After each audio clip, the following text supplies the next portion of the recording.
Coloque a mão no seu coração. Queria orar por esta manhã, por esta palavra. Aleluia. Espírito Santo, eu sou tão grato pelo que o Senhor tem feito. Nós temos vivido um tempo de tanta guerra. São dias difíceis, são dias maus, como diz a tua palavra.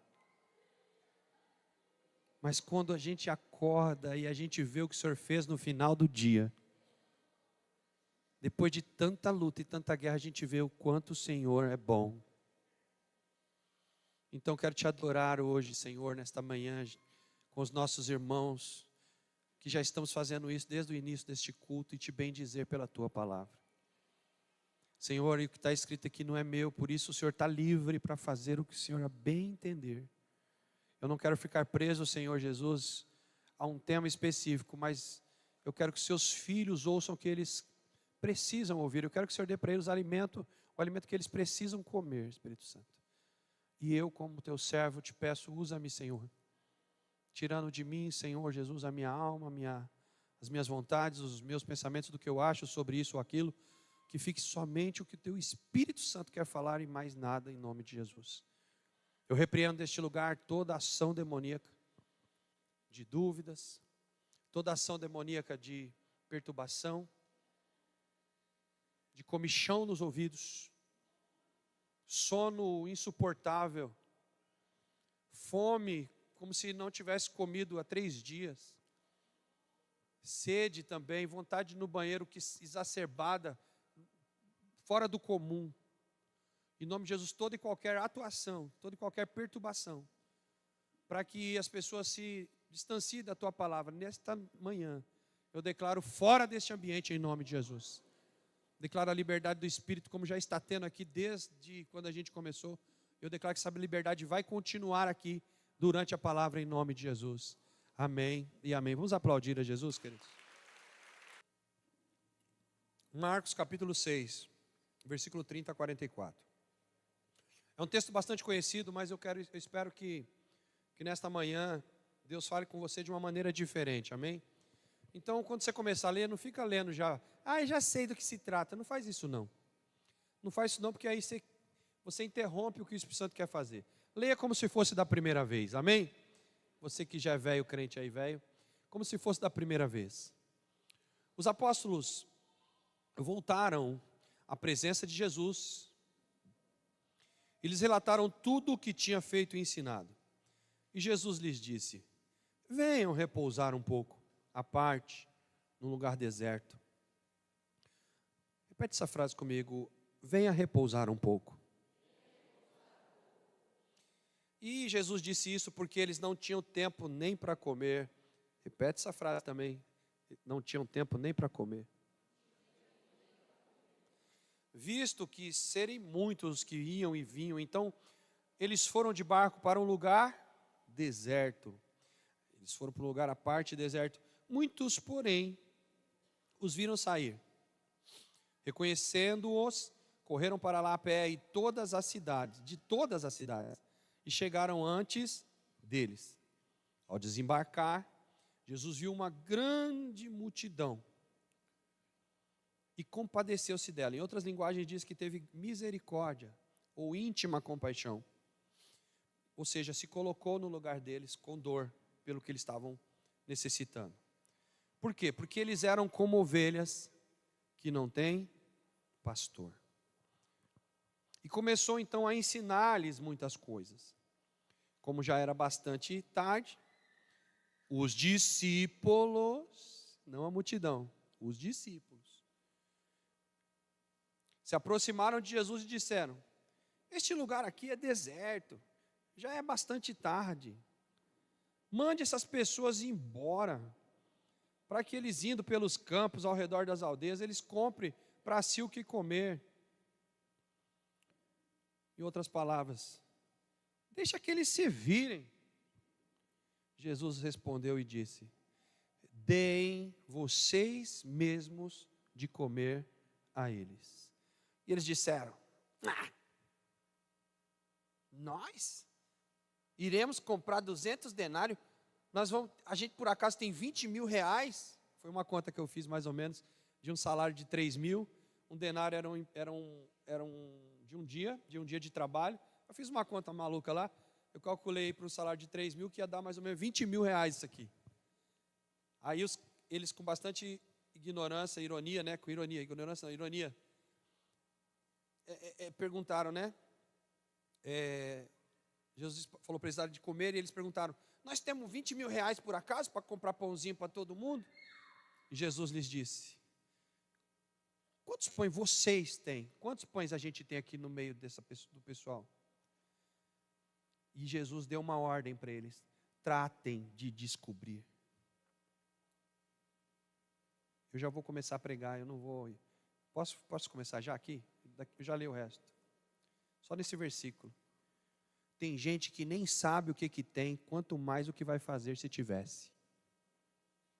Eu vou repetir a frase. Tem gente que nem sabe o que tem, quanto mais fazer alguma coisa se tivesse. E eles foram se informar e responderam: 5 pães e... Então Jesus ordenou que todos se assentassem em grupos sobre a relva. E eles fizeram repartindo então as pessoas de grupos de 100, grupos de 50. Jesus pegando então os 5 pães e os 2 peixes, ergueu os olhos para os céus, abençoou, depois partiu os pães, deu a seus discípulos para que os distribuíssem. E também repartiu os 2 peixes entre todos. Todos comeram, todos se fartaram e ainda recolheram 12 cestos cheios de pedaços de pão e de peixe. E os que comeram os pães eram 5.000 homens. No versículo 52, pula para frente aí um pouquinho, vai para frente. Versículo 52. Olha só. Está falando a respeito dos discípulos. Dos discípulos. Porque não haviam compreendido o milagre dos pães, pois o coração deles estava endurecido. Nós estamos no ano, o tema dessa mensagem, que eu nem sei o que vai dar para falar aqui, de tudo que Deus me deu, porque o tempo está bem restrito. E se eu for falar muito, irmão, estou 4 meses já de...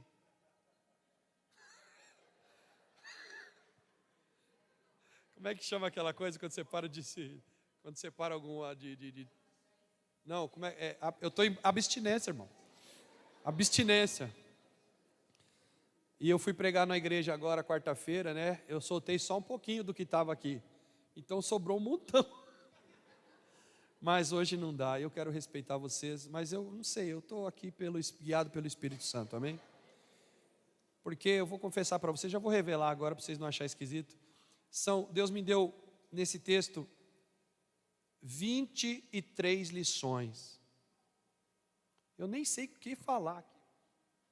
Então eu vou pôr meu olho aqui em alguma delas e vou te passar alguma coisa.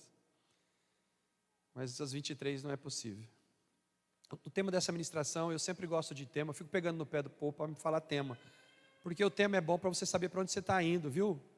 Gente, pregadores, quando você for pregar, dá tema, porque a gente fica sabendo para onde você quer ir. Qual é a ideia, qual é a intenção da palavra. Então, eu sempre fico ali no pé da galera. A Adri, né, sempre pregou, a Adri é mais, né, amor? Ela nem sabe que eu estou falando dela. E aí eu fico pegando, ficava, né, cutucando ela. Põe tema, a gente não sabe do que você estava falando. A palavra é boa, mas tipo assim, aonde que ele quer chegar?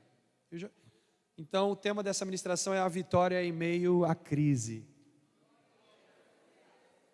O tema não é legal? Você já fala para a pessoa do que se trata. Então, a vitória em meio à crise. Por que eu comecei a escrever sobre isso? Porque eu estou nesse meu ano sabático somente do pastor.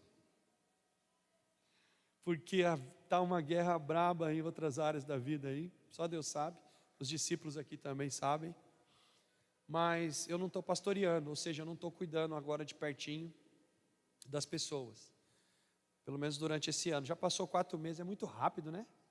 5 já, né? Novembro, dezembro, janeiro, fevereiro, março, agora já é abril, já é o 5º mês, daqui a pouco eu já estou aqui de novo incomodando. E eu não me aguento, né, irmão? Já peguei a Bia ali, já fui ali, eu fico cutucando os irmãos. Né, irmão, desculpa, é vício de ser pastor. Eu sou viciado em ser pastor. Amém. E a vitória em meio à crise. Por que Deus colocou isso no meu coração nesse tempo?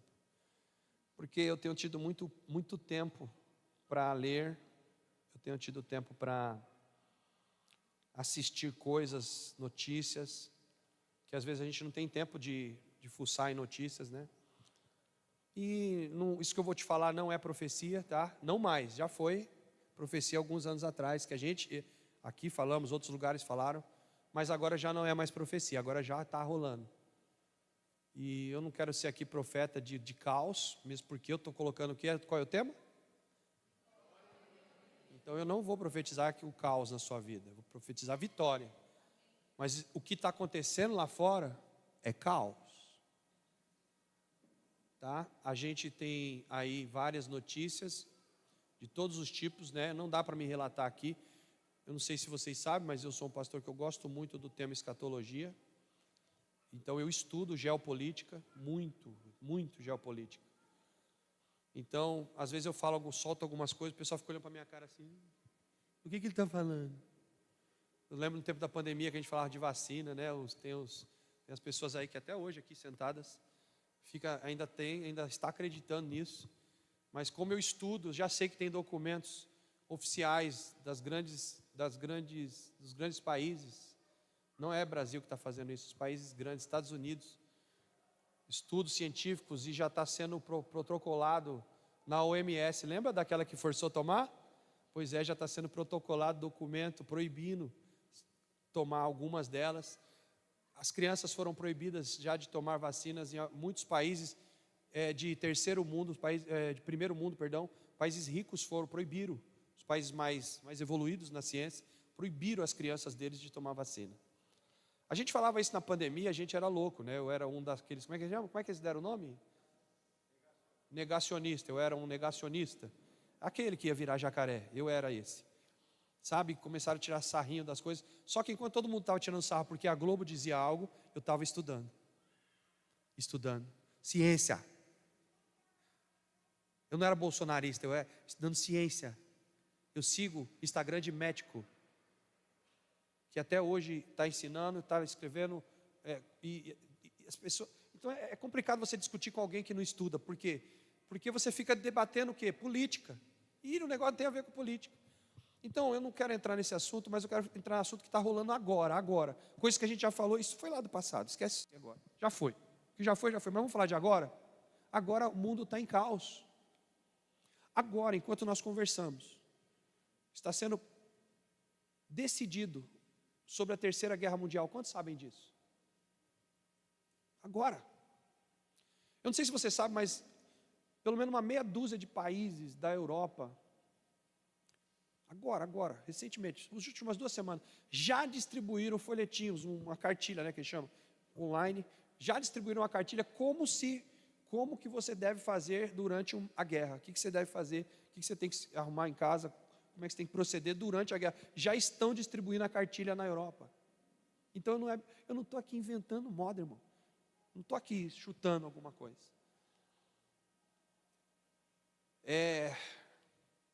Bolsa de valores, meu Deus do céu. É um sobe e desce assim, que a gente não sabe. Graças a Deus eu não aplico em bolsa, eu nunca acreditei nisso. Não que não dê dinheiro, mas é que eu sou conservador. E eu não consigo aplicar em bolsa porque eu não confio em sorte. Eu tenho muita dificuldade com sorte, sabe? Eu não gosto de coisa de sorte. Eu não me sinto à vontade. E bolsa de valores é sorte. Ah, pastor, é pecado. Se você é estudado, e você estuda muito, porque, do meu ponto de vista, só dá para trabalhar nisso se você for um estudante. Aquele cara que fica ali estudando o que está rolando. Você tem que estudar geopolítica para você aplicar em bolsa de valores. Eu poderia aplicar em bolsa de valores, porque eu entendo de geopolítica. Você vê, eu não aplico em bolsa. Mas um dia eu estava em casa, o Espírito Santo falou para mim assim, faz um teste. E aí eu não lembro o que tinha acontecido, eu não lembro o que tinha acontecido naquele mês, eu estudando notícias, não nem negócio de dinheiro, de bolsa, nada. Mas eu estava estudando e eu percebi o que ia acontecer aquela semana, e eu falei, se vai acontecer isso, as empresas desse setor elas vão evoluir por causa dessa notícia que eu ouvi. E aí eu fiz um teste. Peguei R$1.000 e apliquei numa dessas empresas. O que aconteceu? Na primeira semana, eu ganhei, eu acho que R$200. Falei, olha, mas Deus mandou eu fazer só o quê? Um teste. Só que eu tenho alma, irmão, amém? Eu tenho alma. Eu sou gente, tá bom? Aí, opa, R$200, uma semana?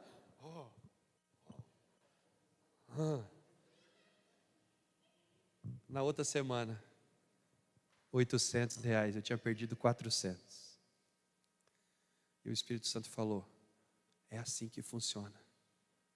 Você não tem que depender da bolsa, das empresas, dos políticos. Você tem que depender de mim.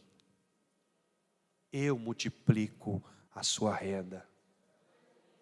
Eu multiplico a sua finança. E se você tiver que investir, eu, Espírito Santo, vou te falar aonde você tem que colocar o seu dinheiro de investimento. Mas você não tem que ser Priscila vai com as outras. Eu coloquei Priscila porque as Marias, né, sempre estão levando a culpa. Põe a culpa na Priscila agora. Tem Priscila aqui, desculpa. Foi só para trocar o nome da Maria. Quantos estão entendendo? E por causa disso que a gente tem visto e ouvido, eu estou falando só de algumas áreas, irmãos. Brasileiro, sabe o que brasileiro, o problema do nosso país? É que assim, ó, as coisas estão rolando, o brasileiro está aqui de boa. A fé está custando quase 50 conto, beleza, tranquilo, vai passar. O ovo está aquele preço gigante, tudo bem. Queria fazer um churrasco hoje, mas não dá, né? A picanha não chegou. Tudo bem, daqui a pouco passa. É conformado.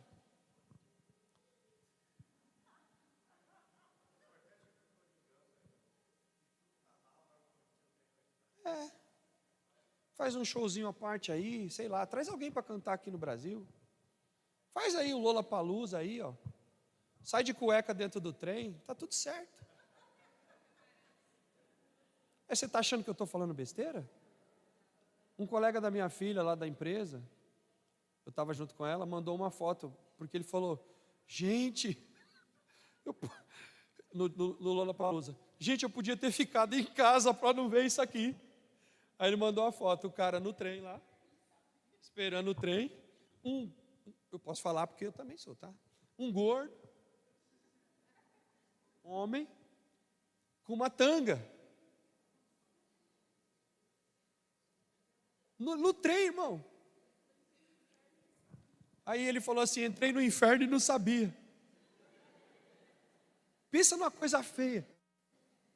Gordo de fio dental aqui atrás. Homem, com aquela bunda murcha. Porque homem tem a bunda murcha, né, irmão? Vocês sabem. Horrível. E tá lá. E foi lá pro Lollapalooza. E tá tudo certo, tudo bem. Vamos viver a vida, vamos curtir.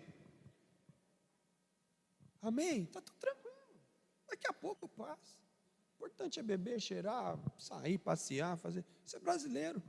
E não vou ficar falando mal do Brasil, porque tem outros países que também fazem a mesma coisa. Só que, irmão, o couro está comendo. A guerra está chegando. Isso tem nada a ver comigo, sei lá. Não tem nada a ver com você, por que você está com dificuldade de tomar seu cafezinho da manhã? Não tem nada a ver com você, por que você está com dificuldade de comprar azeite para colocar na sua salada? Para você que não sabe, o azeite vem da Europa, e já tinha acabado o azeite lá há 3 anos atrás.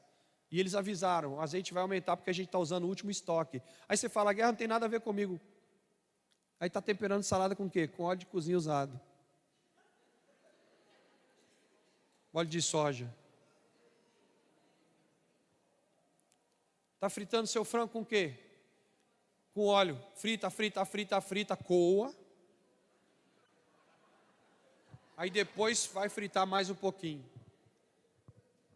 Eu estou brincando, mas você acha que tem gente que não faz isso aí não? Porque está caro, irmão. Só que não tem nada a ver com isso. Nosso país é top. Realmente, a terra brasileira é top. Mas o que está acontecendo no mundo, sim, está te atingindo e vai chegar mais perto. Pastor, fala coisa boa, você falou vitória em meio à crise. Eu estou te falando da crise primeiro. Eu estou te falando da crise primeiro para depois a gente conversar sobre como que eu faço então, já que você está me jogando tudo isso aí agora, o que eu faço? Qual é a solução, pastor? Então, o que Deus me falou nesse texto? Jesus estava no meio de uma crise, naquele tempo. O povo judeu, o povo hebreu estava escravizado por Roma, né? Roma era o grande império do momento, então ele estava em crise. Os impostos eram altíssimos naquela época.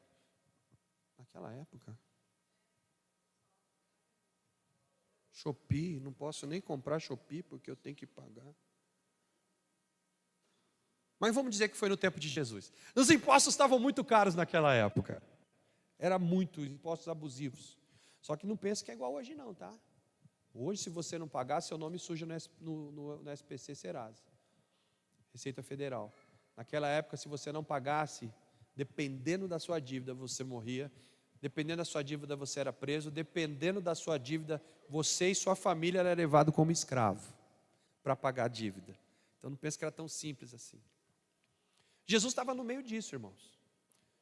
Pensaram que Jesus ia chegar como talvez o pessoal da política aí que gosta de ficar esquerda, direita, esquerda, direita, esquerda, direita. Eles achavam que Jesus era alguém que ia chegar chegando, porque o Pedro, o discípulo, ele era zelote. O Pedro, o discípulo, ele era da facção do Che Guevara. Daqueles que queriam chegar matando, queriam chegar arrebentando com tudo. Lembra que Pedro que cortou a orelha do cara lá, quando foi pegar Jesus? Por que ele cortou? Porque o cara já andava com espada, qualquer coisa aqui a gente arrebenta tudo. Quando os caras chegaram, os manos ali do lado, ele já sacou a arma e ó, zup. Aí a orelha do cara caiu, vocês sabem da história, né? Jesus falou, Pedro, você não está entendendo nada, cara. Pegou a orelha do irmão e colocou de volta, fez um grande milagre, né, de colar a orelha lá. Então, no meio de Jesus tinha pessoas que eram partidárias. No meio de Jesus tinha aquelas brigas, aquelas briguinhas. Eu não sei se você chegou a assistir The Chosen. Quem assistiu The Chosen? Não é uma verdade 100% bíblica ali das coisas. Não tem um 100% ali, né? Você tem que tomar muito cuidado para não achar que tudo ali está escrito na Bíblia. Mas eles relatam ali como que era a briguinha entre os discípulos. Como um tinha uma coisinha com o outro. Por exemplo, o Mateus ele era publicano, né? Ele é publicano. E ele que mexia, pensa, o cara mexia com o imposto, era ele. Então ele era hebreu, que foi trabalhar para os romanos, quer dizer, traidor, traíra. Então, para eles, Pedro está ali no meio, o Mateus está ali no meio, era uma coisa absurda, né? O que você acha se eu fosse, por exemplo, agora começar a andar?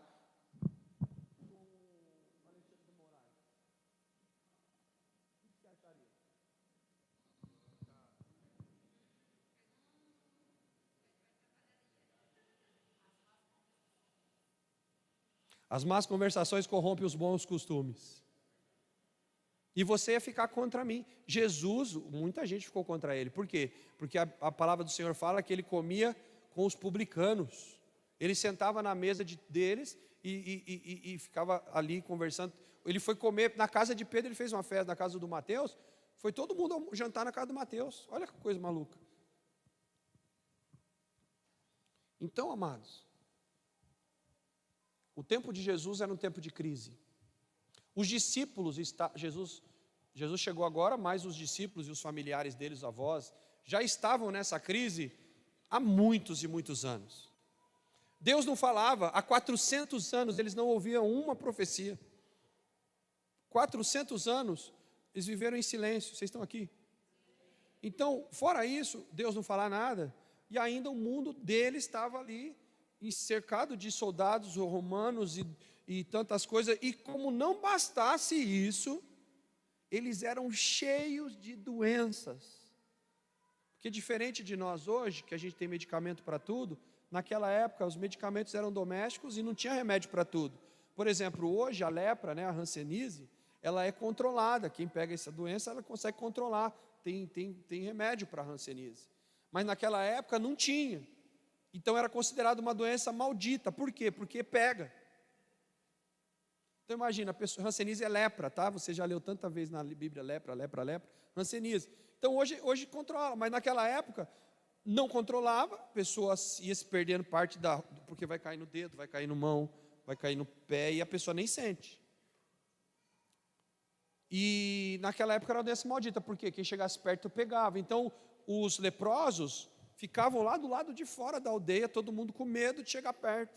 Então tinha lepra, tinha, por exemplo, a mulher com fluxo de sangue. Hoje se ela tivesse uma mulher que tem hemorragia, hoje, né, o fluxo dela não para, nunca. Hoje ela toma aí um remédio, um anticoncepcional e controla o fluxo do sangue dela. Naquela época não. E nós temos uma mulher que estava nessa situação há 12 anos. Então, é tanto caso que o João, quando ele vai escrever o Evangelho de João, lá no finalzinho dos Evangelhos, o João diz o seguinte: se fosse escrever tudo que Jesus fez, não caberia em livros. Porque era muita necessidade, irmãos. Então era dinheiro, era política, era fome, era casos familiares. Era caso de família. Tinha caso de família lá? Tinha. Chegou uma mulher lá, diferente de Jesus, que jogaram ela lá e falou: e agora, a gente apedreja ou não? Caso de família. Sim ou não? Então, no tempo de Jesus também tinha caso de família. Jogaram a mulher lá porque ela tinha adulterado. Naquela época a lei era matar a pedrada. E aí os caras querendo pegar Jesus em contradição: o senhor não é todo amor, e agora? O que a gente faz com a adúltera? Mata ou não mata? Ele falou assim: pode matar, mas antes de você matar, quem não tem pecado, então vamos começar por quem não tem pecado. Vamos começar a tirar pedra nela. Quem não tem pecado, atira a primeira. E aí foram saindo, e Jesus teve que resolver aquele caso de família, através da fé e da sabedoria, né? Princípio de sabedoria. Então, irmãos, crise não faltou no tempo de Jesus. E Jesus, sabendo que o mundo é mundo, ele era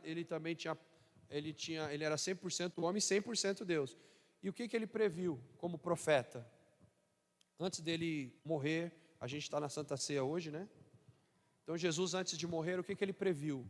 Ele previu assim: no mundo tereis aflições. Então o que ele falou assim? Isso vai continuar. Isso vai continuar. Até que eu volte, essas coisas vão continuar. Jesus não previu que vai ficar tudo maravilhoso. Ele falou: no mundo tereis aflições. E ele disse assim na oração dele: eu peço, Pai, que o Senhor não tire eles do mundo, mas livra eles do mal. O que Jesus estava falando? Que no mundo vai continuar as aflições, no mundo vai continuar as crises, mas o próprio Jesus orou: não tira eles do mundo, para aliviar a crise deles. E para aqueles que ficam aí assistindo a internet, pela fala de Jesus, é claro que só isso aí que eu vou falar não prova nada, né? Depois você tem que pegar mais versículos, mas só a fala de Jesus já me diz que cometer suicídio é pecado. E só na glória a gente vai saber sobre esse assunto definitivo.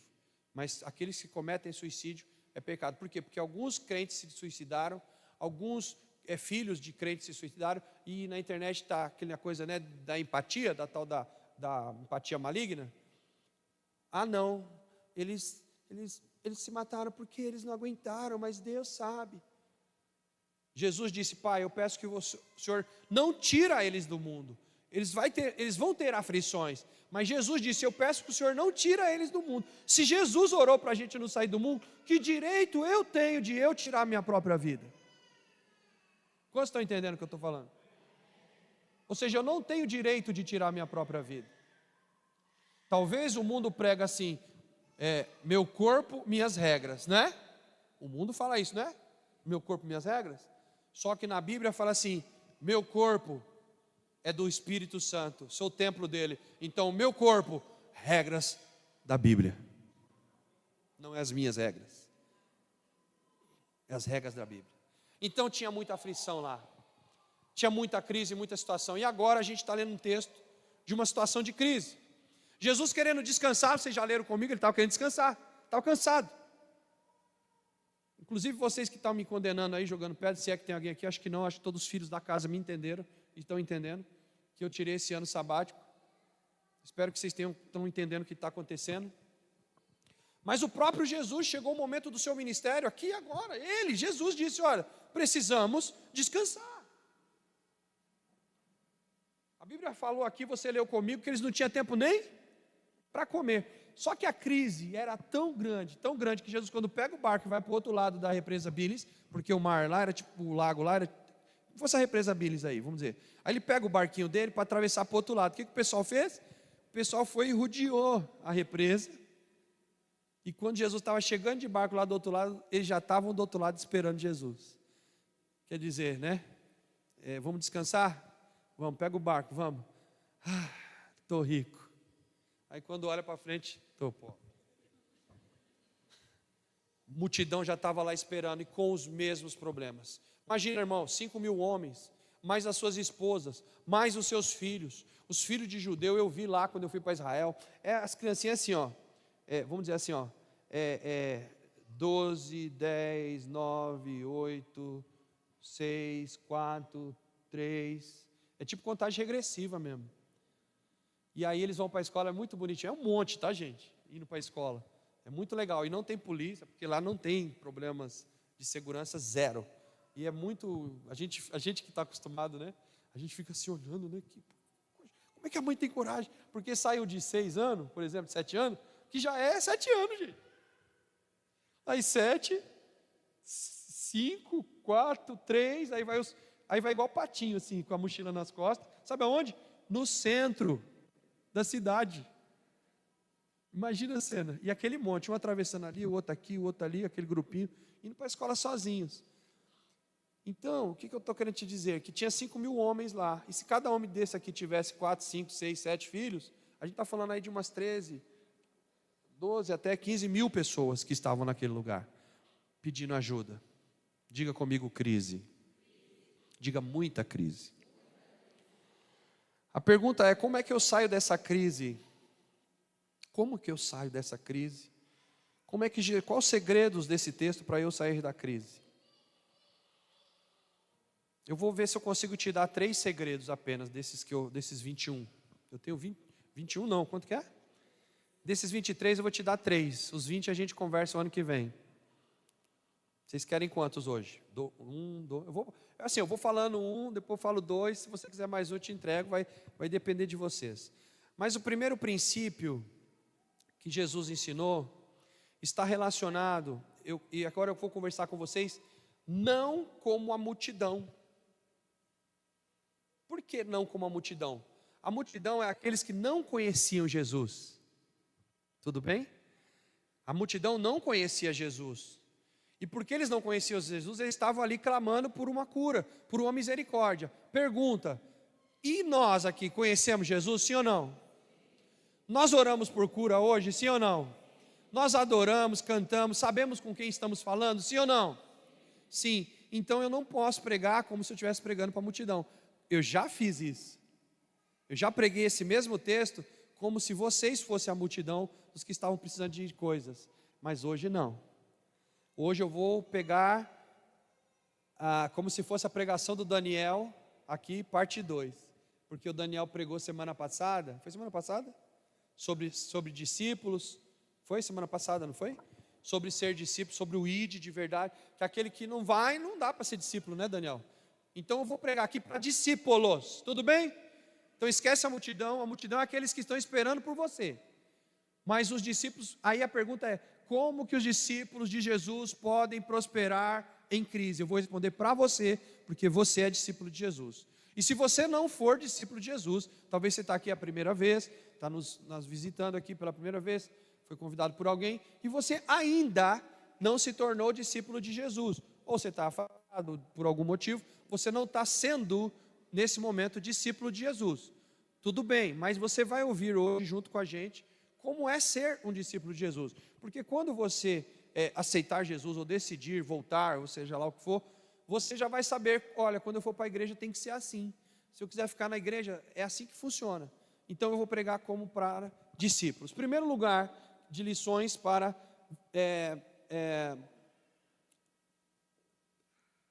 vitória no meio da crise. Primeiro lugar que eu quero colocar para vocês é ter um olhar de misericórdia das pessoas. Preste atenção. Quando Jesus olhou para a multidão, ele teve íntima compaixão. Então a primeira coisa que você tem que fazer é ter compaixão das almas perdidas. Irmão, preste atenção. O pastor Daniel falou muito disso aqui semana passada. Não tem como você ser crente e não amar pessoas. Asaf Borba escreveu uma canção, que a poesia da música, Asaf Borba é um dos grandes compositores evangélicos e verdadeiros, genuínos, que temos aqui na nossa nação. Eu falo genuínos porque são poucos. A maioria é tudo cantor, artista de showzinho. Mas o Asaf Borba é um genuíno adorador. E na sua poesia, ele disse o seguinte: é possível dar sem amar. Eu posso pegar alguma coisa que eu entregar para alguém que eu nem amo. Dar uma esmola para alguém na rua, mas eu não amo. Eu só dei, cala sua boca, toma. Para de encher meu saco aqui, toma. E eu dar alguma coisa que eu não amo, mas eu dou. Tem gente que dá só para, como é que fala? Desencargo de consciência. Eu queria dar uma cesta básica, toma lá, leva 3 cestas básicas para a igreja. Ele não está amando ninguém, ele só quer tirar um peso da consciência. Ele não ama ninguém, ele só deu a cesta básica. Isso aí tem muito, irmão. Às vezes os ricos, você vai ver muito disso com rico. Tem com pobre também, mas com rico tem, acho que um pouco mais. Que é o quê? O cara tem tanto que ele tem que fazer, ele rasga dinheiro direto com tanta porcaria, que chega uma hora que aquilo meio que ele olha um pobre assim, alguma situação, ele pesa na consciência. Aí de repente ele decide dar lá um caminhão de cesta básica. Aí alguém pensa, ai, que coração bondoso. Coração bondoso, coisa nenhuma. Ele já rasgou tanto dinheiro com porcaria que agora ele não tem o que fazer, a consciência dele está pesada demais. E aí ele dá aquele caminhão lá, ele fica aliviado, do tipo, eu fiz alguma coisa pelo planeta. Mas ele não ama. Existem ricos que amam? Existem, porque eu já trabalhei com pessoas assim. Mas tem gente que não ama, mas dá. Então a frase do Asaf Borba, é possível amar, ou é possível dar sem amar, mas é impossível amar sem dar. Então quem ama tem misericórdia. Quem ama se doa, quem ama está preocupado com o próximo. Quem ama tem coração de mãe e de pai. Porque eu acho muito ruim quando fala só da mãe, dá a impressão que nós os homens, os pais, a gente é ruim, né? Quando a gente fala, não sei o que, coração de mãe, dá a impressão que nós, os pais, não amamos nosso filho. Você ama seus filhos, ou Fábio? Daria sua vida por eles?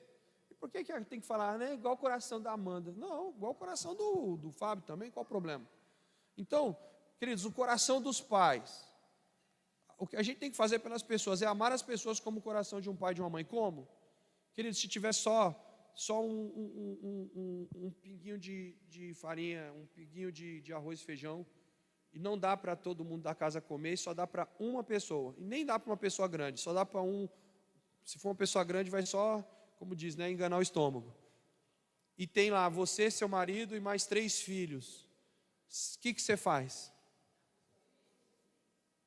Quem que dá para os filhos aqui? Levanta a mão. Não é uma pergunta boba, né? É óbvio. Amor de pai e mãe. É óbvio que a gente vai dar.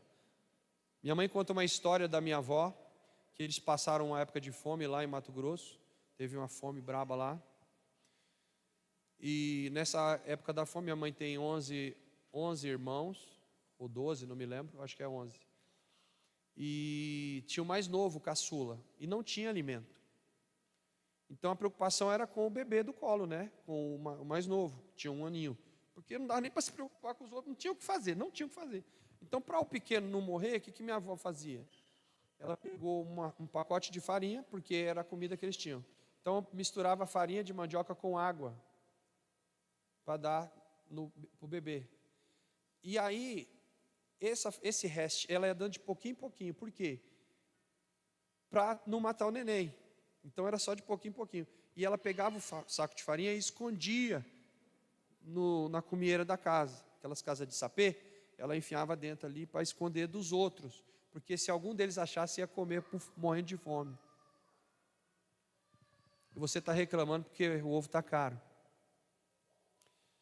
Então, a pergunta que eu quero fazer para você é o seguinte, já que a gente está falando de crise, alguém tem alguma crise ou está vivendo alguma crise assim, emocional, pessoal, financeira, conjugal, seja lá que crise que for? Alguém está passando por uma crise agora? Nesse momento? Eu estou levantando porque eu estou, tá? Eu não estou brincando não, eu estou mesmo. Tem mais alguém? Não é pecado não, irmãos. Não é pecado. É só para mim saber com quem eu estou conversando. Glória a Deus. Depois vocês que não têm crise nenhuma, vocês vão me ajudar a orar pelos outros que estão em crise, tá bom? Mas tudo bem, você não é obrigado a ter crise. Eu já tive época que eu não tinha crise. Glória a Deus. Mas o que Jesus tem nos ensinado para os discípulos? Porque Jesus estava ali para discipular, amém? Jesus só ficou aqui 3 anos e meio. Ele tinha que passar tudo para os discípulos. Só que ele estava lidando com 12 homens e um monte de segredo dentro do coração deles. É que ninguém entendeu a piadinha, mas tudo bem. Os caras tinham um monte de segredo embutido no coração, um monte. E Jesus tinha que colocar o coração deles para fora. Então, de repente, Jesus fala assim, vocês estão precisando descansar. Só que Jesus leva eles para onde? Para o deserto. Agora, olha que coisa interessante.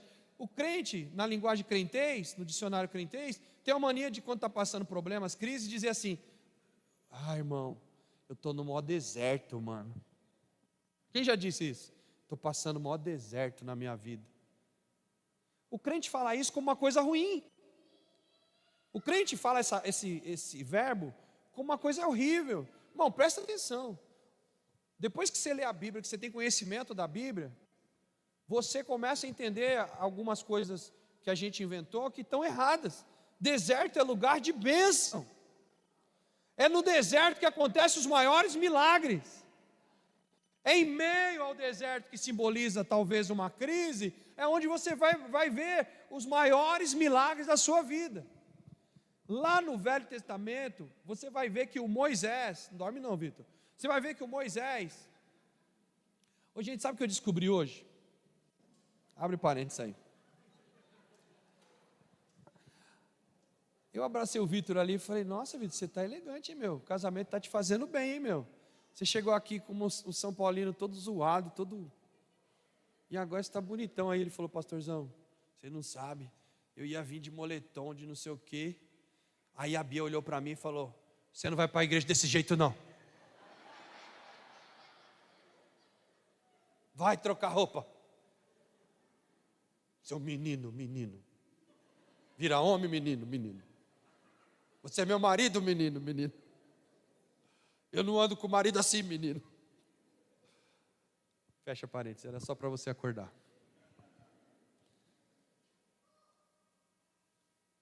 Não dá para você, então, em meio à crise, no deserto, pensar que o deserto é problemático. Em primeiro lugar, esquece que o deserto é problemático. O deserto é o lugar que você vai ver milagres. No Velho Testamento, quando o povo foi liberto da escravidão, eles foram para onde? Deus chama o deserto com o propósito de imprimir o teu caráter em nós. E no deserto ele se manifesta como Jeová Jireh, o Deus da provisão. A manifestação de Deus no deserto é o Deus da provisão. Se você está no deserto, não reclame, o teu Deus vai prover para você todas as coisas. Foi lá no deserto que o mar se abriu, no deserto a água amarga ficou doce, no deserto o que eles não precisavam comer, que desceu do céu, porque no deserto não dá para plantar nada, mas o que eu preciso não é o que eu planto, o que eu preciso está vindo de lá do céu. No deserto tinha comida maná, no deserto, irmão, batia em pedra, não tem rio, não tem água, bate na pedra, e sai água, toca na pedra e sai água para beber. No deserto tinha milagre, no deserto tinha santificação. Você pecou, seu infeliz? A terra abre, puf. No deserto não tinha deslealdade, não. No deserto, irmãos, era a manifestação de Deus. E os maiores milagres que eles fizeram, e que a gente canta até hoje, aconteceu aonde? Elias, quando ficou em depressão, foi para o deserto, se esconderam. Elias ficou em depressão, lê a Bíblia, e foi para o deserto morrer, falou, me mata, eu quero morrer. E aí, quando ele chega lá, no deserto, onde ele estava querendo morrer, não tinha comida, não tinha bebida, eu vou morrer aqui, eu quero morrer. O que Deus faz? Manda o quê? Corvo. Você sabe o que é corvo, irmão? Corvo é uma, não sei se ele chega a ser uma ave de rapina, não é, eu acho que não é. É um grande pássaro que ele vive de comer carne. Corvo come carne. E Deus dá uma ordem para os corvos: leve carne para o meu filho, que está ali no deserto. E detalhe, você come carne crua? O Elias estava se preparando para o acampamento, ele tinha fogueira, ele tinha tudo lá? Não, porque ele foi lá para morrer. E de repente chegou o corvo, irmão, trazendo carne para ele. E eu imagino, se foi 2 corvos e um conversando com o outro, falar: rapaz, pensa numa coisa, só no biquinho. Mas se eu comer, o mestre vai arrebentar eu. É melhor obedecer do que sacrificar. E o corvo que come carne entregou para o Elias a carne. Já parou para pensar nisso? Tem gente que não pensa nisso. E ele estava onde, irmão? Deserto, deprimido. E Deus falou para ele: ó, você vai comer isso aí e você vai viver mais 40 dias no deserto. Fala para o teu irmão que está aí, na crise, na depressão, Deus envia livramento. E até quem ia comer o que era para você comer, vai ter que fazer jejum para entregar as suas bênçãos. Os corvos jejuaram.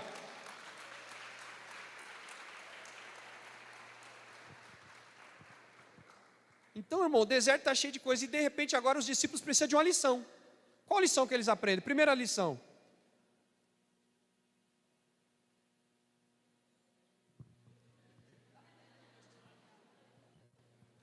é o poço.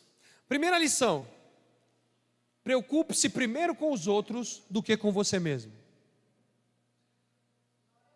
Vou repetir a primeira lição: preocupe-se primeiro com os outros do que com você mesmo. Para preocupar com o parente, preocupar com o meu melhor amigo, também. Mas Jesus está preocupado com quem ele nem sabe o nome, nem conhece. Os discípulos estavam ali com 5 a 12 mil pessoas que eles nem conheciam de pessoal. Talvez conheciam um outro, mas eles não conheciam. Mas Jesus estava dizendo, eles precisavam aprender a amar aquelas pessoas que eles não conheciam. Eu vou repetir: você não vai ter vitória no meio da crise, você não terá vitória no meio da crise, se você não preocupar em abençoar aquele que você não conhece.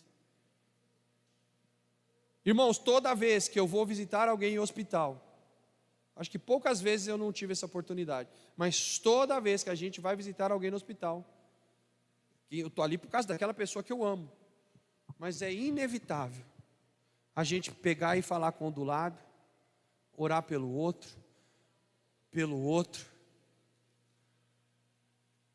toda vez. E a gente ora. Eu lembro quando meu sogro ficou internado, eu e a Adriana fomos lá, e a gente estava lá por causa dele. E de repente, tinha uma pessoa do lado, a gente começou a orar por aquela pessoa, a falar de Jesus, e ele lê a Bíblia, e o outro. Eu sei que naquele quarto, 2 ou 4 pessoas, não me lembro, aceitaram Jesus como Senhor da sua vida. Uma delas morava na Vila Natal, olha só, estava internado lá na cidade, mas morava na Vila Natal, chegou a frequentar a nossa igreja. Então, amado, olha para mim, eu não conhecia essa pessoa, não tem nada a ver com a doença dela, com o problema dela, mas se eu estou lá, eu tenho que ter a mesma compaixão que eu tenho pelo meu pai, a mesma compaixão que eu tenho por aquele que eu estou visitando, pelo meu filho que está ali internado. Por que o meu filho está ali? Eu estou chorando porque ele está ali com soro na veia. Por que eu não olho para o lado e vejo o filho de alguém que está precisando também? Uma criança que talvez a mãe ou o pai não sabe orar, não conheceu Jesus ainda, mas está precisando de oração. Mas não, eu estou aqui com o meu filho. Ai, Deus, cura em nome de Jesus. E o outro menininho ali, ó. Quem é que já teve essa oportunidade na vida de ir num hospital ou estar lá internado e se preocupar com o outro? Muita gente, graças a Deus por isso. Então você já passou pela primeira fase. Levanta a mão, você que já esteve num hospital e teve a oportunidade de orar por outra pessoa, se preocupar com outra pessoa. Você saiu do leito ali, que você foi visitar, o que era seu ente querido, e foi para o leito do outro que você nunca viu na sua vida, e começou a orar e dar palavras para ele se levantar. Levanta a mão, fica com a mão levantada, eu quero profetizar sobre a sua vida. Levanta a mão. Eu quero declarar para você que você já passou pela primeira fase. A única coisa que Deus manda te dizer é o seguinte: por que você não fez mais nesses tempos? Faça mais. Deus diz: faça mais, mas você já aprendeu a passar pela primeira fase. Qual é a primeira fase? Se preocupar com os outros primeiro. Pastor, como é que eu saio da crise nesse tempo tão ruim? Preocupe-se com os outros primeiro, e Deus vai preocupar com você. Viva a dor do outro, e Deus vai viver a sua dor. Vou repetir: viva com intensidade a dor do outro, e Deus é que vai tomar as suas dores para si. Receba essa palavra aí, você já passou pela primeira fase.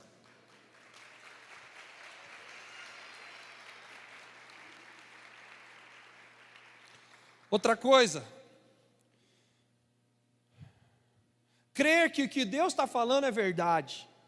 Porque, por exemplo, eu estou pregando aqui, falando um montão de coisa do Espírito Santo para a tua vida. Se você acreditar que eu falando, meu irmão, você pode duvidar, sei lá, porque é eu que estou falando. Agora, se você acreditar que é o Espírito Santo que está falando através de mim, você precisa crer que é o Espírito Santo. Senão você vai tratar Jesus igual os discípulos trataram. Jesus falou: vai lá e dá comida para eles, alimenta eles. Eu estou falando com um crente aqui, amém, amado? Tem igreja aí? Amém. E Jesus está dizendo: vai lá e alimenta eles. Dá comida para esse pessoal que está aí passando em crise aí fora, que não tem Jesus, para quem você não conhece. Aí eles ficaram olhando: eu vou vencer crise, dando comida, mal eu tenho dinheiro para mim. Jesus está, ó. Eu tenho 20 mil reais agora, eu estou em crise, Jesus. Como é que eu vou ajudar o outro do lado? Eu estou com depressão, como é que eu vou orar pelo outro? Eu estou com problema de casamento, como é que eu vou orar pelo outro? Jesus está viajando. E Jesus falou a seguinte frase que vocês repetiram, acho que vocês repetiram comigo, a frase que ele disse. Os discípulos disseram: mande essas pessoas embora, manda que elas se virem, eu não tenho nada a ver com a vida delas, nós não temos nada a ver, a gente não tem dinheiro para comprar pão para elas. Só que Jesus estava dando lição no deserto, e a lição de Jesus era: enquanto vocês não aprenderem a repartir o pão de vocês, a bênção que vocês têm, vocês não sairão da crise. Por quê? Porque não era só a multidão que estava com fome. Quem estava com fome? Jesus estava com fome, os discípulos estavam com fome, mas só que tem um detalhe: se não tivesse a multiplicação, eles também iam ficar com fome. Quando Jesus falou: vai lá ver quantos pão vocês têm, e Jesus disse: tratem de descubram o que vocês têm. A palavra, a regra é clara: conhecereis a verdade, e a verdade vos libertará. Ou seja, eles estavam falando de coisas que eles não conheciam. Eles disseram: não temos nada, mas Jesus, pela sabedoria e ciência que ele tinha, o dom, ele já sabia que lá no meio da multidão deveria ter alguma coisa, e ele falou: vai lá buscar, tratem de procurar. E você, meu irmão, olha para mim, nós temos que parar de achar que nós não temos nada. Isso aí já é uma coisa assim que já está bastante falado na igreja. Vocês conhecem demais as duas velhinhas que tinha lá na Bíblia, uma velha e uma viúva. As duas eram viúvas, sei lá. E as duas aconteceu a mesma coisa. A viúva com 2 filhos disse o seguinte: eu não tenho nada, só tenho um pouquinho de azeite. E que aí, quando ele falou não tenho nada, mas ela tinha o azeite na mão, e aquele pouquinho, você já sabe o que aconteceu. O que aconteceu? Ela encheu várias vasilhas com aquele azeite. Ela montou uma mercearia. Mas ela começou dizendo o quê? Não tenho nada. Aí vai lá o outro para outra velhinha lá, chega lá: o que você tem para comer? Olha, não tenho nada, só tenho farinha. Só tenho farinha aqui para fazer um pedaço de bolo e tal, e dá para eu comer, para o meu filho, para ele morrer. Eu não tenho nada, mas eu tenho esse pouquinho de farinha. Ela começou dizendo o quê? Não tenho, mas fez o tal do bolo. O profeta foi bem Pensa no profeta que ia ser expulso, né, hoje, se fosse. Profeta opressor. Hoje a linguagem é assim. Pensa no profeta opressor. Tá bom, vai lá, faz o bolo, mas eu quero comer primeiro. Tá vendo? Esse pastor fica pastor abusador. A mulher já falou que só tem isso para comer. E o filho dela, e ele vai ainda falar, eu quero o meu primeiro. Profeta morto de fome. Mas não, ele queria provar para a mulher que Deus era muito mais do que a crise que ela estava dizendo que existia. Então aquela mulher estava no deserto naquele momento. A terra estava deserta, não tinha comida. Ela estava no deserto. E agora o que ela diz? Só tem um pouquinho. E aquele pouquinho na mão de Jesus, do profeta faz milagres. Levante sua mão que eu quero declarar uma coisa para você. Presta atenção, nunca diga que não tem nada. Olha para mim, nunca diga que não tem nada. Tem muita gente que não oferta e diz assim, não tenho nada, não tenho dinheiro, estou desempregado, como é que eu vou ofertar? De onde é que eu vou tirar dinheiro para ofertar? Que Pix, não tenho nem conta, não tenho nem dinheiro, não tenho nem nada. E ele se esquece que ele tem na casa dele farinha, na casa dele ele tem um óleo, ele tem um pacote de açúcar, olha lá o que ele tem em casa. Mas ele olhou e falou o quê? Não tenho nada, por isso que eu não vou ofertar hoje. Por isso que eu não vou ofertar hoje, não tenho nada, mas tinha lá. Tinha um óleo, tinha uma massa de tomate. Então levante suas mãos que eu quero profetizar para você. Eu quero declarar que no tempo desta crise que a gente está vivendo hoje, crise política, crise financeira, crise emocional, mas eu quero declarar que não vai faltar nada na tua vida. Nada na tua vida, não vai faltar nada na tua vida, na tua família, por quê? Porque você vai ver, vai descobrir o que tinha lá, o pouco que você tinha, você vai colocar nas mãos de Jesus, e esse pouco vai multiplicar, para que você e a sua família possam comer, possam viver, possam até que a crise se acabe. Deus não vai deixar faltar nada na sua casa. E se tem crente aqui, por favor, faça um movimento, abra a sua boca, porque Deus vai dar para você.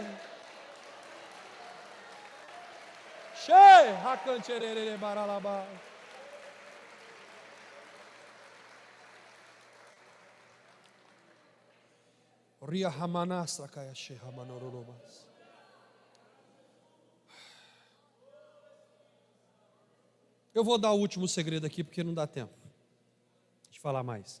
Vocês conseguem ouvir o último? Olha, 6 pessoas. Vou fazer o seguinte, quem me dá mais 5 minutos, levanta a mão. 5 minutos. 5, 10, 15, 20, 25, 30, 45, 50. Beleza, dá tempo. Aleluia. Pastor, o que essas pessoas estão fazendo? Você que está aqui pela primeira vez, ou está chegando na igreja agora. Deixa eu ensinar isso para você, abre parênteses aí, tá? Abre parênteses. O que elas estão fazendo? Nós ensinamos aqui na igreja, que lá na Bíblia, em todos os momentos bíblicos, que a voz profética chegava, que o profeta chegava, seja lá na casa de quem for, leia a Bíblia e você vai descobrir isso. Toda vez que um profeta chegava num lugar e para entregar algo, ou até antes dele falar, quem recebia na sua casa já fazia um holocausto ali, um lugar de adoração, já adorava Jesus com o que ele tinha para adorar.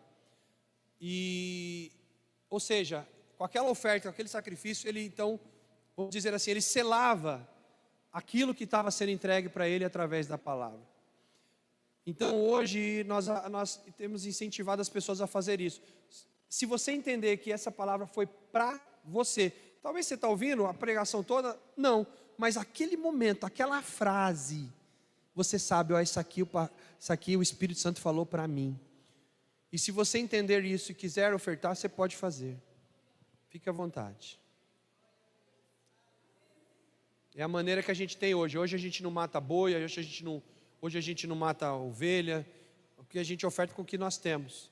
Ah, precisa ser dinheiro, pastor? Não, pode ser sua blusa, pode ser seu sapato, pode ser o que você quiser. Ah, por quê? A gente pega a sua roupa e doa.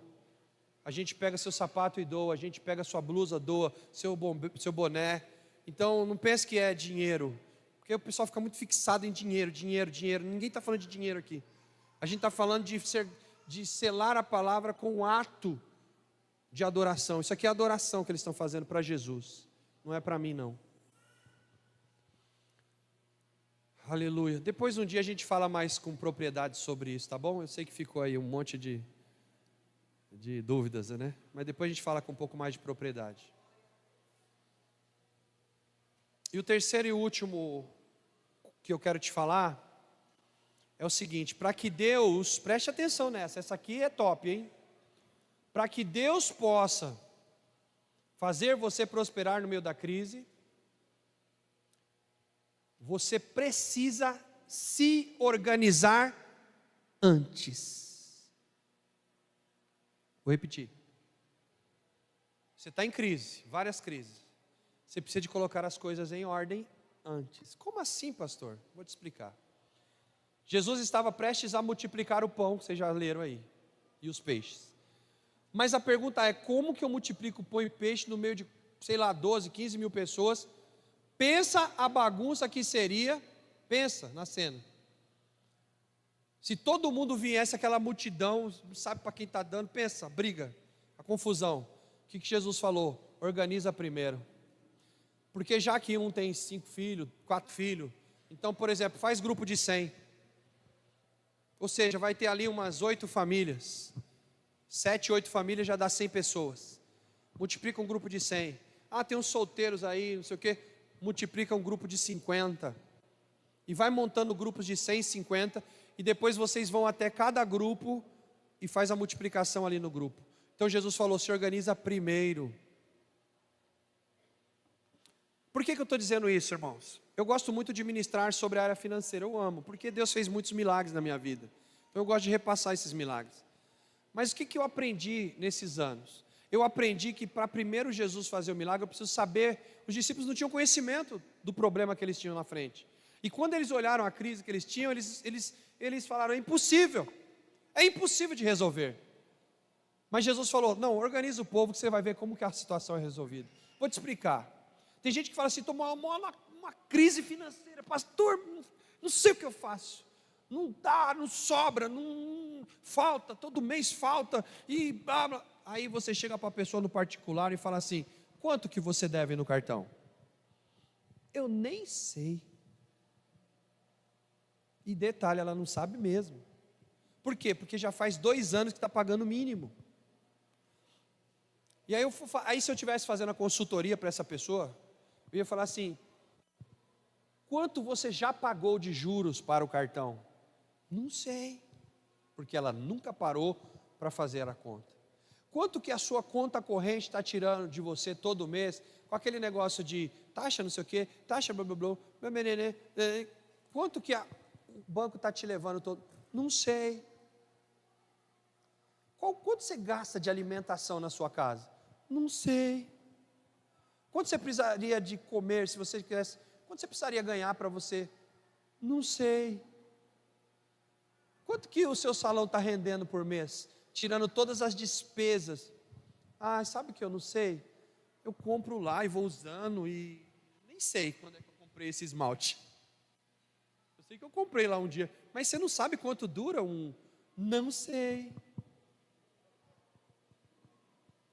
Só que você está em crise porque sua empresa não vai bem, porque sua casa não vai bem, porque suas finanças não sobram. Aí você pergunta assim: o cara está mal lá, saúde. Está mal, porque isso também faz parte. Eu não estou pregando aqui sobre dinheiro, estou pregando sobre prosperidade e no meio da crise. Prosperidade tem a ver com saúde, tem a ver com família, tem a ver com dinheiro, tem a ver com tudo. Prosperidade não é... Tem gente que pensa que é dinheiro. E a pessoa às vezes não está bem de saúde. Está precisando de uma cura. É pecado ficar doente, pastor? Não, não é pecado. Doenças a gente pega aí na rua, a qualquer momento. Mas uma coisa é pegar uma doença. Presta atenção. Eu estou sujeito a sair nessa porta aqui e pegar uma gripe, sim ou não? Então eu peguei ali, estava ali no tempo. A Stephanie pegou, estava dengosa esses dias, né?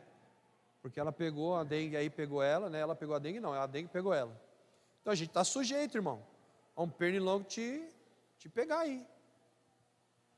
Então, essas coisas não é dessas que eu estou falando, eu estou falando daquelas doenças que veio porque você não se organizou o seu alimento. Estou pregando para mim, recebe quem quiser, tá bom? Pregando para mim agora. Pressão alta chegou porque você achou que você podia comer qualquer coisa. O que você come? Não sei, eu vou comendo aí. O que você come? Eu como de tudo.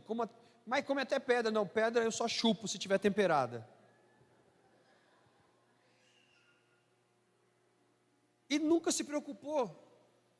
Não sabe o que se come, não sabe nada. Você sabe que você tinha que fazer um exame por ano, pelo menos, no posto de saúde? Pelo menos para você ver como é que está aí algumas coisas. Eu não vou no médico. Tinha alguém que falava para mim assim, a frase da pessoa, pensa numa frase maldita. Eu não vou no médico fazer exame, porque senão eles vão descobrir a doença. Eu não quero descobrir que eu estou doente. Eu não vou ficar procurando doença, que senão a gente acha. Quando foi no médico, a doença já estava lá. E aí eu pergunto para a pessoa, qual foi a última vez que você organizou a sua saúde? Qual foi a última vez que você organizou a sua alimentação? Qual foi a última vez que você organizou o seu horário de dormir? Qual foi a vez que você organizou o horário dos seus filhos dormirem? Porque depois reclama que os filhos estão doentes, estão perturbados, os filhos não dão conta de ficar bagunçando, a mente deles parece que está... Aí vai no psicólogo, aí o psicólogo fala assim, ele está com... Como é que é aquela doença da agitação lá que eles falam? TDAH, e qual é aquela outra? Ele está hiperativo, ele está com TDAH. Não, seu filho está precisando dormir. Põe ele para dormir. Na hora certa e levantar na hora certa. Ele vai levantar um doce. Mas agora o menino dorme 2 horas da manhã, com o celular na mão, assistindo filme, com o celular na mão junto com os pais. Aí 7 horas da manhã você acorda ele para ir para a escola. Esse menino está pirado, ele quer...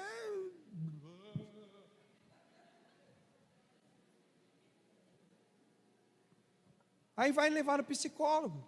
Mas não tem organização do sono. Vocês estão aqui? E eu poderia ficar aqui a tarde inteira falando de coisas a se organizar. Por exemplo, tem mulheres aqui, cadê as mulheres? Só as que tem certeza que são mulher. Não é porque agora tem que perguntar, né? Mulheres casadas, tem aqui mulher casada? Eu vou falar com as casadas agora, as solteiras só ouvem porque você vai ser casada um dia. Mulheres casadas, vocês estão falando que vocês estão em crise em casa. Falando que sua casa está caindo nos pedaços, que não sei o que está acontecendo. Mas mulher, você não... Eu vou falar igual as meninas do salão de beleza. Mas mulher, você não se organiza, mulher. Seu guarda-roupa está uma bagunça. Você está querendo coisa, mas olha, não cabe mais nada aí, você quer que Deus te abençoe, mas mulher, seu guarda-roupa não dá, Jesus nem sabe que roupa te dá, porque olha que bagunça. Porque as minhas louças, eu queria tanto ter umas louças bonitas para servir. Mulher, olha a sua pia, olha o seu armário de cozinha. Organiza aquele negócio lá, pega os copos de massa de tomate, organiza eles primeiro, deixa bonitinho. Depois vai vir taça. Mas organiza a sua casa, mulher. Organiza suas roupas. Organiza a roupa do seu marido. Eu quero que meu marido ande mais bonitinho, elegante, igual o Vitor. Cuida dele. Ajuda ele. Pendura a roupa lá para ele. Tem mulher que é tão... Ela quer que o marido ande bem arrumado, mas ela não cuida do seu marido. E ele tem que cuidar assim, você é machista. Não, eu sou homem ao máximo. E eu quero minha mulher ao lado de mim, trabalhando comigo. E por isso agora eu quero falar com os homens. Levanta a mão, homens. Só quem tem certeza que é homem.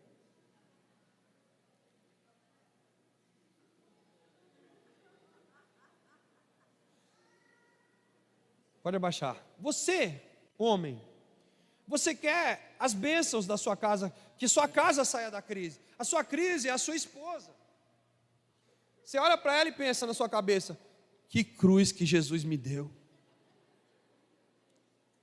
Ou pior, eu acho que eu atirei pedra na cruz, para carregar essa mulher comigo. Por quê? Porque a mulher reclama dia e noite. Mas ela reclama por quê, irmão? A mulher está com a tomada lá perto da pia, precisando ligar o liquidificador.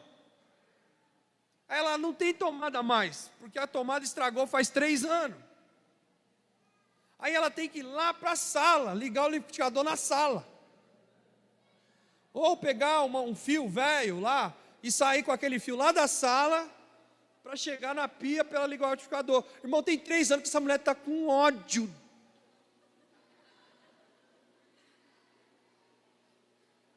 torneira da pia está pingando e você amarrou com um elástico. E pensa, a mulher usa a pia todo dia, ela que usa toda hora. Mas toda hora que ela usa, ela tem que pegar e apertar o elástico.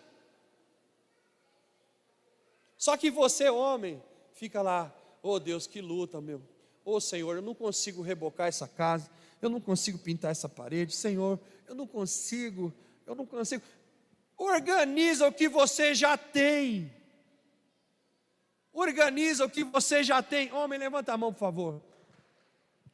A sua casa precisa ser colocada em ordem para os milagres começarem a acontecer. E quando os milagres começarem a acontecer fisicamente na sua casa, seja em outra área, as suas esposas vão começar a sorrir, vão começar a te beijar, elas vão te...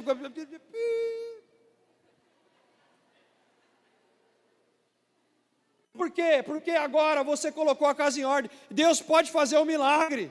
Vocês estão aqui, homens? Se tem um homem do seu lado, por favor, chacoalha ele e balança ele e fala, põe a sua casa em ordem. Ângela, chacoalha ele aí, chacoalha mesmo. Não, aqui, ó. Eu peguei vocês três, eu peguei. Você acha que um homem vai chacoalhar outro homem? É o quê? Os caras são do mesmo sindicato, irmão. Os caras são do mesmo sindicato. Tem um programinha que eu assisto, que eu sigo lá no Instagram, é bobeira, é piadinha.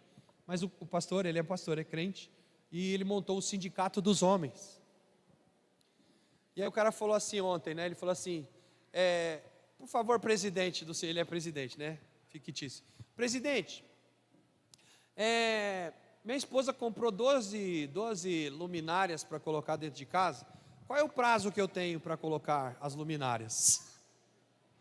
Aí ele é muito cara de pau, ele falou assim, olha, você coloca a primeira luminária, e aí durante 2 meses você vai testar se ela está funcionando. Se ela funcionar bem, no período de 2 meses, você coloca a segunda. E aí você espera também mais 2 meses.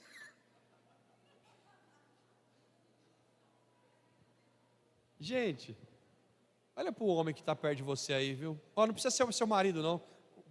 Olha para o outro homem aí. E fala assim, irmão, eu espero que na sua casa você não seja assim, não. Fala para ele, se tiver assim, Deus está falando com você. Organiza a sua casa com o pouco que você tem. E você vai sair daquela crise doméstica. Deus vai te dar dinheiro. Fala para ele, Deus vai te dar recurso. Não vou falar dinheiro não, recurso. Fala, Deus vai te enviar recurso para você terminar a sua casa ou comprar uma casa. Deus vai te dar recurso para você comprar um carro ou trocar de carro. Deus vai te dar recurso para você dar dinheiro para sua mulher, para ela ir na 25 de março, para ela ir no Brás, para ela comprar tudo que ela quiser, sem você ficar reclamando. Diga, porque o recurso quem mandou foi Jesus, e Ele mandou sobrando. Vamos ficar de pé.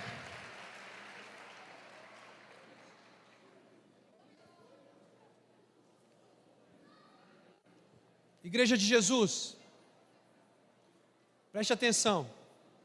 Eu vou terminar aqui. Eu mandei você ficar de pé só para você pensar que vai terminar. Preste atenção aqui. E grave essa frase. Você que está escrevendo, escreva. Eu já falei ela algumas vezes aqui na igreja. Talvez você já tenha ela aí. Mas se você não tem, escreva. A organização precede o milagre. A organização precede o milagre. Tenho muitos exemplos, eu vou só contar 2. Vou contar um da igreja e um meu particular. Da igreja.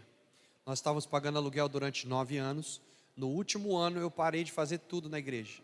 Falei, a gente vai mudar daqui, para que eu vou ficar gastando dinheiro arrumando o prédio dos outros? Olha meu pensamento. Só que ali, pergunta, quem estava pagando o aluguel daquele lugar? Jesus. Quem mandou recurso para pagar o lugar? Jesus. Então, se ele que mandou o recurso, de quem que era a casa? Dele. Só que durante mais de um ano eu deixei a casa dele, que é dele, que ele que pagava, largada. Porque na minha cabeça eu ia jogar fora. A gente demorou, acho que cerca de 1 ano ou 2 para juntar 30 mil reais. Eu não sei se vocês lembram disso. E a gente tinha 30 mil em caixa para dar de entrada num terreno. E eu estava procurando um terreno, e o terreno não chegava. E a igreja toda despengolada. Parede, estava tudo, as tintas caindo, feia. Né, o púlpito estava feio. E, né, tinha um monte de coisa para fazer e a gente largou. Falei, vou mudar daqui. Aí um dia o Espírito Santo falou assim comigo: seja fiel no pouco, sobre o muito te colocarei. É o texto bíblico. Seja fiel no pouco. E o que eu entendi?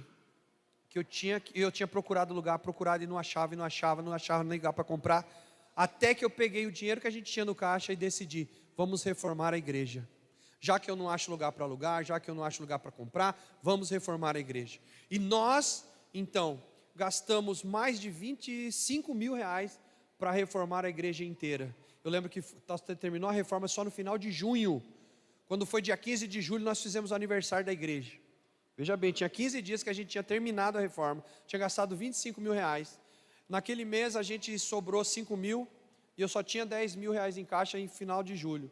Só que presta atenção, assim que a gente terminou em junho, fizemos a festa de aniversário, a igreja linda e maravilhosa. No final de julho, início de agosto, o dono desse lugar me liga e fala: você ainda quer comprar esse lugar? E eu vou dizer um milagre, nós começamos a comprar usando 10 mil reais, que era a única coisa que a gente tinha. Foi o início de tudo. 10 mil reais para a gente vir para cá. Só que a gente só veio depois que o pastor daquela igreja organizou a igreja.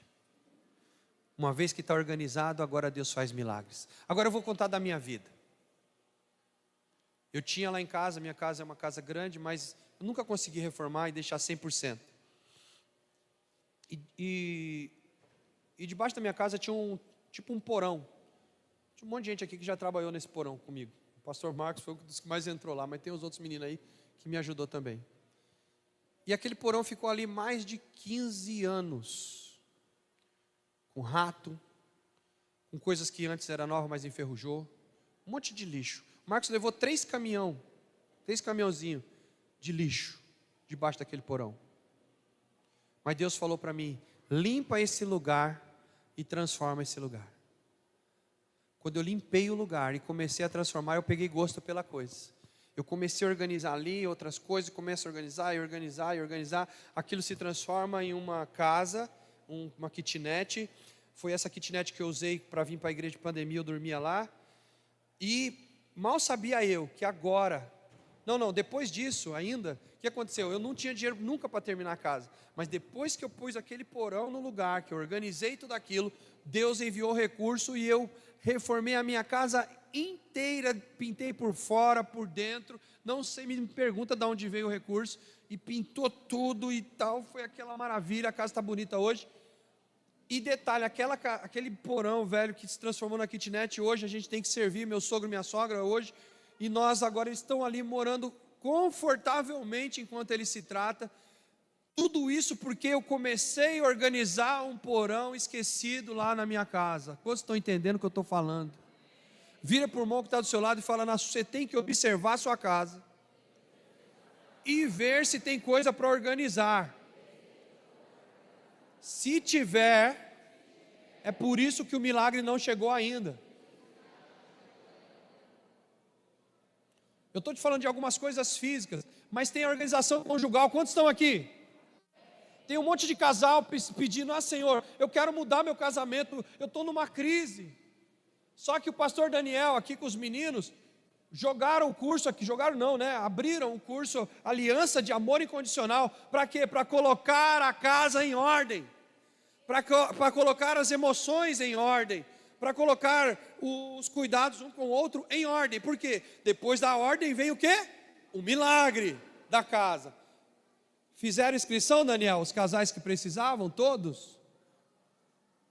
Quantos casais tem hoje? Aqui. Quanto? 18 casais entenderam que tinha que colocar a casa em ordem. 18 casais. Se você é um desses casais, levanta a sua mão. Desses casais que estão fazendo o curso. Eu quero declarar em nome de Jesus, você que está fazendo amor incondicional, você entendeu. Você já entendeu que a sua casa precisava ser colocada em ordem. E eu quero profetizar em nome de Jesus, porque você decidiu fazer esse curso, porque você decidiu colocar suas emoções em ordem, organizar você com a sua esposa. Você vai viver o melhor tempo que você viveu na sua vida de casado. Não importa se você tem 1 ano ou 10 anos, você vai viverá o melhor tempo. Por quê, pastor? Porque segundo a palavra, depois que você se organiza, Jesus começa a multiplicar. Vai multiplicar o amor da sua esposa, homem, e vai multiplicar o amor do seu esposo, mulher. O seu marido vai virar outro homem. Ele vai ficar romântico, ele vai parar de ser esse cabrunco aí, esse grosso. E ele vai ser romântico. Ele vai te levar para viajar. Ele vai te levar para passear. Se você gosta de sushi, ele vai te fazer comer sushi. Se você gosta de carne, ele vai te levar na churrascaria. Ah, por que ele não levou antes? Porque ele era um cacuco, ele não sabia, estava tudo desorganizado. Mas ele está se organizando agora, aleluia. Marido, suas esposas organizadas, ela vai te abraçar, te beijar, dar comida quentinha para você comer. Vai ser uma bênção. E depois das 11 horas da noite, você já sabe, aleluia. Vai ser demais. Pode ser de dia também, tá, irmão? Pode ser de dia também. Aleluia. Quem não é casado aqui, fica tranquilo, vocês vão casar. Então vai pegando os códigos aí, vai pegando os códigos. De dia é bom, irmão. Antes de você ir trabalhar, viu? Dá ânimo pro resto do dia. Combina com a sua esposa aí, ó. Acordar às 5 horas da manhã, top. Você vai viver aquele dia alegre. Pensa no homem alegre trabalhando no outro dia. E a sua esposa também vai trabalhar rindo.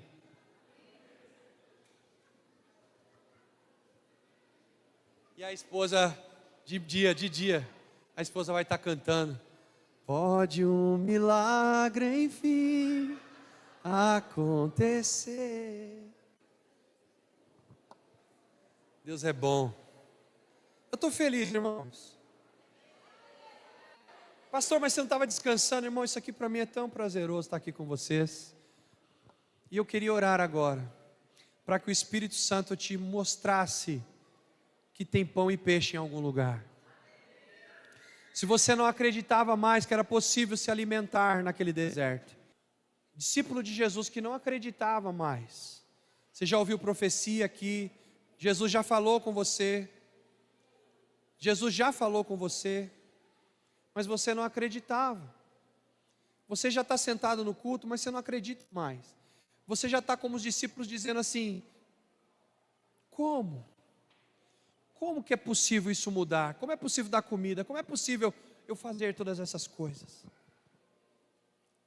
O único papel dos discípulos nessa história toda, preste atenção. O único papel dos discípulos nessa história foi colocar as coisas em ordem, as pessoas em ordem. Nem orar eles oraram. Não sei se vocês se tocaram. Nem oraram os discípulos. Quem orou foi Jesus. E depois o segundo papel dos discípulos foi ver com os olhos dele o que Deus podia fazer. O que eu estou querendo dizer para você? Preste atenção. Você vai tentar organizar o pouco que você tem. Você vai tentar colocar em ordem. Seja na vida de saúde, seja na vida conjugal, seja nas coisas físicas, você vai organizar o pouco que você tem. E você, com seus olhos, verá o milagre que Jesus irá fazer. E você, com as suas mãos, vai tocar e vai ver o milagre acontecendo a partir das suas mãos, a partir da sua casa, a partir da sua família. Eu creio nisso, e você? Dá esse chofar aqui para mim, levante as suas mãos. Fecha os teus olhos, eu quero orar. Depois que eu terminar de orar, você vai orar, tá bom? Eu oro por você, depois você ora por você, para que Deus coloque fé no seu coração e você acredite nas profecias aqui liberadas. Pai, em nome de Jesus, eu oro pelos teus filhos. E assim como Jesus falou nesse texto, ele levantou o pão e o cálice e disse: eu te agradeço, Jesus. E do mesmo jeito que Jesus agradeceu, eu levanto os meus olhos para os céus e eu também digo: obrigado, Pai. Obrigado pelo milagre.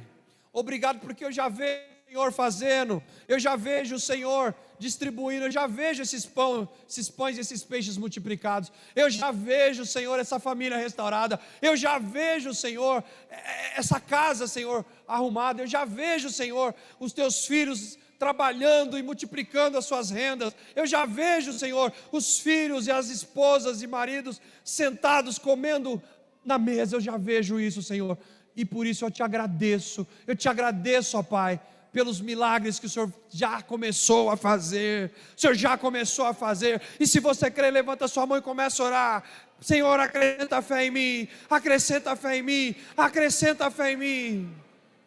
O milagre nós já temos, Jesus nós já temos, Ele já está presente no nosso meio, Ele está presente no nosso meio. A gente já tem também, sabe o que? A gente já tem a crise está aí, a gente já tem ela, nós já temos a crise, nós já temos o deserto, mas nós temos Jesus. Você não entendeu, nós já temos crise, nós já estamos no deserto, mas nós estamos com Jesus. E preste atenção, não olhe para o que a notícia diz, não olhe para o que o jornal diz, não olhe para o que o Datena fala, não olhe para o que o Bonner fala.